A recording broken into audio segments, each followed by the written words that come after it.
Doutor Ubirajara, boa tarde. Boa tarde. Bom, eu estava com saudades do doutor Maitinga aqui. Vinha sempre aqui, de repente, ai, que dificuldade para agendar essa inteligência que realmente arregaça as mangas, colabora com escolas, colabora com todo mundo. O que foi essa sumida? Nós te magoamos alguma coisa, entendeu?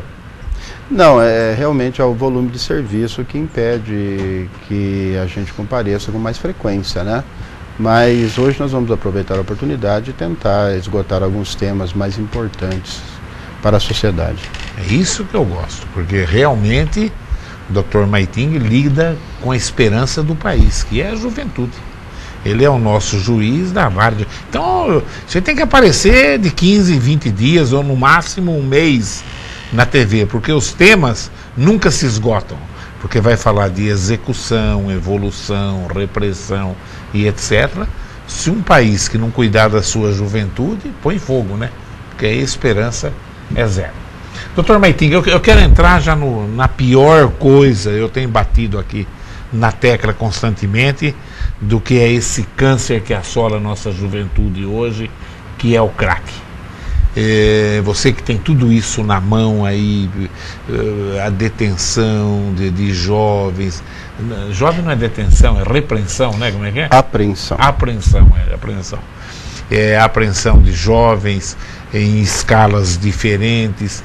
Como que você está vendo o crescimento do crack na nossa sociedade? Na verdade, nós vamos contar para os senhores por que nós chegamos nessa situação em que nós temos uma verdadeira multidão de viciados em crack, né? Como sempre falo, o crack surgiu na década de 80 no sistema penitenciário. Naquela época, a droga que dominava o sistema era a cocaína injetável. E a cocaína injetável precisava ser diluída em água destilada para ser aplicada na veia. Como não havia água destilada, os presos diluíam cocaína em sangue. Colocava no tubo da injeção, puxava e diluía em sangue. E compartilhava a seringa. Isso fez com que todo o sistema penitenciário fosse contaminado pela AIDS. E, para evitar a contaminação da AIDS, o crack entrou nesse espaço, né? Ele entrou nesse espaço, mas com o passar dos anos, ele se revelou mais mortal que a AIDS, né? Hoje, uma pessoa com AIDS tem uma vida por tempo indeterminado, e o craqueiro geralmente morre em curto espaço de tempo, tá? Então, o crack saiu do sistema penitenciário e foi para as ruas, né? E ele acabou democratizando o uso da cocaína. Ele é um subproduto da cocaína. O crack, ele é muito barato, né? Geralmente o vendedor compra R$5 e vende por 10 a pedra.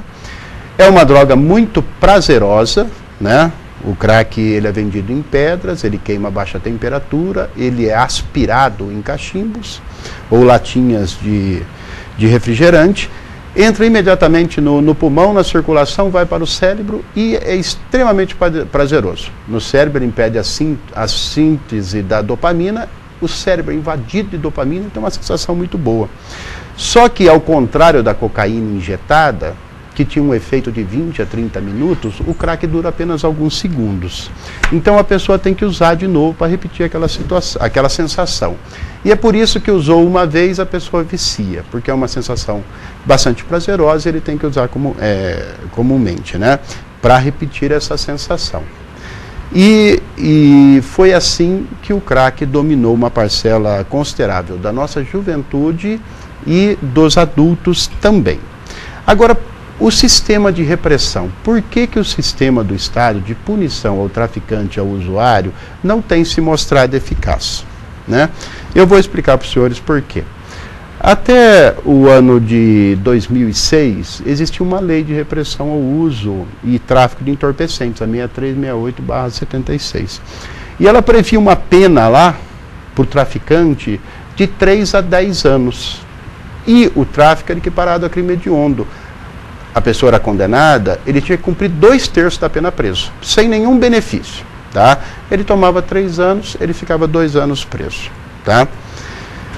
Em 2006, veio uma outra lei que substituiu a 6368, que é a 11.343, uma lei de iniciativa da Presidência da República que foi aprovada no Congresso.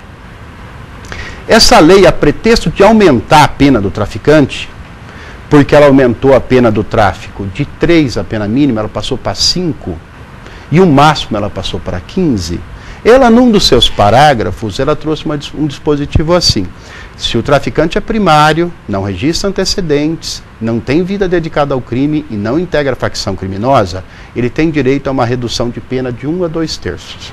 Se ele não tem nada disso, ele tem uma redução máxima.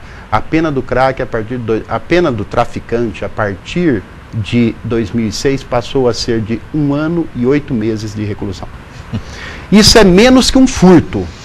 Se uma pessoa entrar na sua casa, arrombar o portão, entrar, furtar, ele pega 2 anos. Uma pessoa vendendo crack, ele pega 1 ano e 8 meses. 1 ano e 8 meses. Então o governo vem com a conversa que ele agravou. Agravou nada.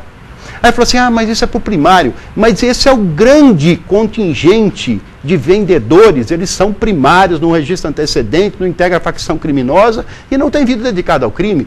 Geralmente eles são captados entre os usuários. Verdade. Né? São primários. E esse cara vai preso, ele é substituído imediatamente com uma pessoa do mesmo perfil. E o tráfico só aumenta, só aumenta, só aumenta.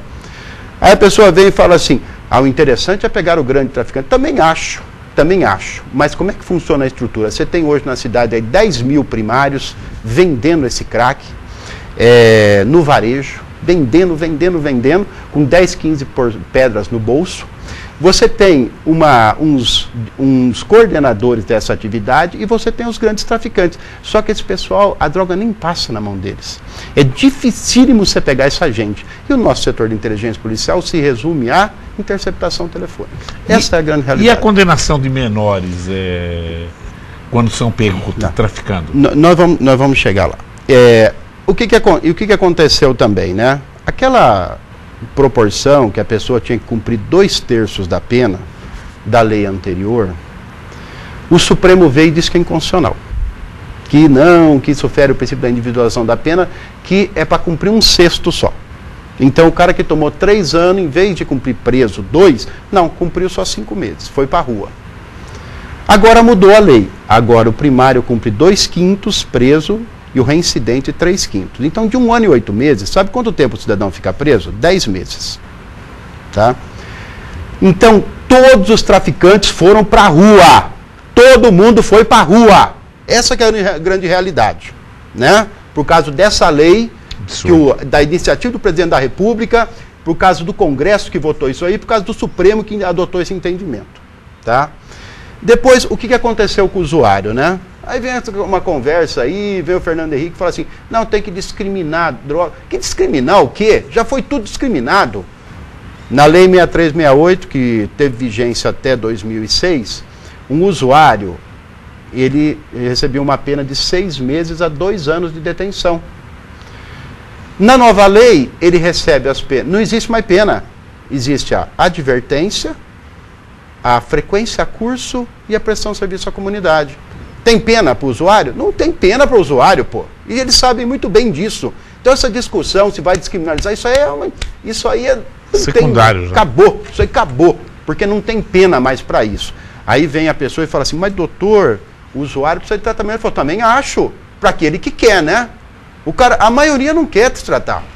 Aí ele fica na rua aliciando os outros, roubando e furtando. Esse, pelo menos, na lei anterior, você põe na cadeia, fica lá. Quer aprontar, fica na cadeia. Agora não, ele precisa de tratamento, tudo bem, vai você lá convencer ele a se tratar. Ou você acha que essa multidão de viciados estão tudo lá na porta do PS lá, procurando um médico para se tratar? Então nada, eles estão indo para a rua aprontando. Tá? Essa é a realidade. Na infância e juventude, o que foi que aconteceu? Quando um adolescente pratica um crime, ele responde que nem o adulto. Estou cansado de falar, o pessoal fala que não dá nada. É mentira. Ele responde como um adulto. Só que ele não recebe penas. Ele recebe medidas socioeducativas que estão no Estatuto da Criança e Adolescente. Elas vão desde a advertência até a internação na FEBEM. A internação na FEBEM é uma medida preventiva de liberdade. Vai lá ver, passa ali no gás, aquela muralha, está todo mundo lá dentro. Quem está achando que não está preso está enganado. Está tudo preso lá dentro. Está cheio. Tem 90 hoje. Né? O que aconteceu? Só que, para você aplicar internação a um adolescente, a lei diz que a internação só cabe em 3 casos. Primeiro, crime cometido com violência ou grave ameaça à pessoa. roubo, homicídio, ameaça, lesão corporal. Segundo caso, reiteração na prática criminosa. Ele cometeu vários crimes. Terceiro caso, o juiz aplica uma medida para ele não cumpre, aí você interna. O que acontece com o tráfico? O tráfico não é cometido com violência ou grave ameaça. A pessoa não tem reiteração, geralmente o menino é primário, e nós não demos nada para ele. Sabe o que acontece? Eu interno, com base no entendimento que o tráfico, ele é um crime contra a saúde pública. Ele não atenta contra a vida, a saúde de uma pessoa, não. É de várias que vão consumir aquela droga, vão desenvolver aquela dependência, ficarão doentes, poderão até morrer ou vão roubar e matar por aí. Para mim é a mesma coisa que violência e grave ameaça à pessoa. Esse é o entendimento que predomina aqui em São Paulo. Só que não é um entendimento do STJ, do Superior Tribunal de Justiça. O STJ entende que não cabe internação no tráfico. Se eu pegar um adolescente hoje com 20 quilos de cocaína aqui na cidade, eu vou pôr ele na FEBEM. O advogado vai entrar com o HC e daqui uns 10 dias ele está na rua. A culpa é de quem? Quem vai segurar essa multidão de adolescentes e de adultos que estão no crack? Quando a União me faz uma lei dessa, pondo todo mundo na rua, o Congresso aprova e os tribunais superiores, né, chancelam essa situação. Diz para mim quem é que vai segurar. Então eu costumo dizer o seguinte: reze para não acontecer na sua casa, com o seu filho, ou para ninguém invadir a sua casa com a cabeça cheia de crack, porque vai acontecer uma desgraça.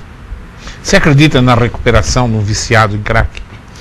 Olha, o que nós temos visto é o seguinte: eu converso aqui com as pessoas de comunidade terapêutica, como o Edmundo Muri Chaves, do Esquadrão da Vida, e de outros. Eles dizem que não há tratamento. Se você der uma caixa de crack para o rapaz, ele vai usar o dia inteiro até morrer. Eles contam até o exemplo do menino lá, que ele vivia com a família foi embora, ele vendeu tudo que tinha dentro da casa, depois ele começou a tirar janela, telha, e ele vai vender até os tijolos para comprar crack, né? É difícil realmente, né? E agora a gente entra na situação daquela garota. Semana passada a mídia explorou a situação de uma garota de 12 ou 13 anos que foi encontrada dentro de uma caçamba de lixo, né? O que acontece nesses casos? Todas as vezes que uma criança, um adolescente está em situação de risco, pela lei entra em cena um órgão chamado Conselho Tutelar, que é um órgão autônomo, independente, não jurisdicional, não está vinculado a mim não jurisdicional, que tem a missão de preservar o direito daquela criança. Então, o Conselho Tutelar teria que acompanhar esse caso, né? Acompanhar, levar. E qual o sistema que nós temos de tratamento? Tratamento ambulatorial no CAPS. Ele passa lá no CAPS, ela passa pelo médico, o médico vai dar orientação terapêutica, se ela vai fazer tratamento ambulatorial, se ela vai para uma comunidade terapêutica ou se ela vai ficar internada no hospital psiquiátrico. É o médico que dá essa orientação. E depois que vai para o hospital psiquiátrico, para a comunidade terapêutica ou que está em tratamento ambulatorial, o Conselho Tutelar tem que acompanhar essa situação. Agora eu vou falar para vocês por que não funciona. Por que não funciona? Tá? O Conselho Tutelar, existem 2 conselhos tutelares na nossa cidade. Nós temos 10 conselheiros. Temos um juiz da infância, temos 10 conselheiros. Tá? E existe uma lei que rege o funcionamento do Conselho Tutelar. Essa lei, ela diz que o Conselho Tutelar atenderá no horário do expediente, das 9 às 18. E em sábados, domingos e feriados, na forma de plantão. Sabe o que as conselheiras fizeram? Desde o começo desse Conselho Tutelar, transformaram todo o atendimento em plantão. Então, a cada 8 horas tem uma conselheira lá. E as outras 9 não sei onde estão em casa, ou estão cuidando da vida. Hoje que tem 2 conselhos, deve ter 2 conselheiras. O dia eu falei, não, doutor, tem 4. Eu falei, tem 4, onde é que estão os outros 6?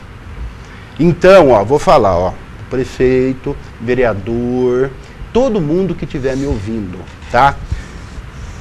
Precisa mudar essa lei. Todo mundo que vai lá, eu falo, precisa mudar essa lei. Vamos colocar assim. Como é que funciona o judiciário? Nós temos 25 juízes na Justiça Estadual. Todo mundo trabalha no expediente. À noite, feriado, final de semana, nós nos revezamos